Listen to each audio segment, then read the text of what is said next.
కొత్త టీషర్ట్ రా.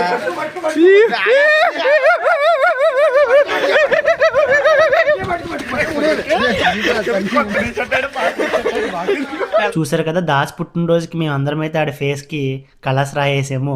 ఈరోజు దాస్ పుట్టినరోజు 12 అయితే కేక్ కోయించి మేము అందరం అయితే ఫొటోస్ దిగాము. నేను, పెదబాబు, నాని, ఆనందన్య, యాకోబన్య, నానన్య ఇంకా అందరం కలిసి ఎవరి బర్త్డే అయినా సరే ఇలాగే కేక్ కట్ చేయించి 12కి వాళ్ళ బర్త్డే అయితే చాలా సెలబ్రేట్ చేస్తాము. నాని నేనైతే వాడికి ఫేస్ కి కలర్స్ రాయేద్దామని చెప్పి ప్లాన్ చేసాము. ఆ చిన్న బాక్సులు చూసారు కదా, ఒక్కొక్కరికి ఒక బాక్స్ ఇచ్చేసాం అనమాట.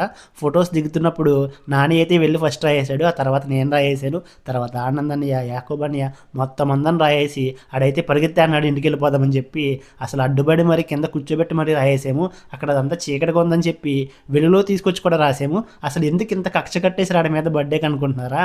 లేదంటే ఫోన్ చేస్తే అసలు ఫోన్ లిఫ్ట్ చేయడు, మిస్ కాల్ చూసి కూడా తర్వాత కాల్ బ్యాక్ చేయడు. అందుకే వీడికి ఎలాగైనా బర్త్డే రోజున ఇలా చేయాలని చెప్పి మొత్తం అందరం కలిసి ఆడ ఫేస్ కి అయితే కలర్స్ రాయేసాము. అండ్ టీ షర్ట్ కూడా రాయేసాము. ఆ వైట్ టీ షర్ట్ మొత్తం కలర్ఫుల్ అయిపోయింది. వదులుతుందో లేదో తెలియదు కానీ దాస్ మాత్రం ప్లీజ్ రా వద్దురా, నేను ఫోన్ లిఫ్ట్ చేస్తాను రా, ప్లీజ్ రా ఫోన్ కాల్ బ్యాక్ చేస్తాను రా అని చెప్పి రాయొద్దురా అన్నాడు. మేము మాత్రం వెళ్ళలేదు. మేమైతే చాలా ఎంజాయ్ చేసాం. ఆడు కూడా ఈ బర్త్డేని అస్సలు మర్చిపోలేడు.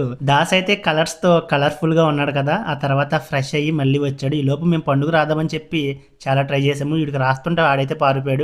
నెక్స్ట్ టైం ఆడికి ఖచ్చితంగా రాస్తాం. మేమైతే దాస్ పుట్టినరోజుని మేమైతే ఫుల్ గా ఎంజాయ్ చేసాం. అబ్బా, ఈ రోజు పుట్టినరోజు జరుపుకుంటున్న దాస్ కి వన్స్ అగైన్ హ్యాపీ బర్త్డే. ఇలాంటి బర్త్డేస్ మరెన్నో జరుపుకోవాలని కోరుకుంటూ వీడియో నచ్చినట్టయితే లైక్ చేయండి, షేర్ చేయండి, మన ఛానల్ ని సబ్స్క్రైబ్ చేసుకోండి.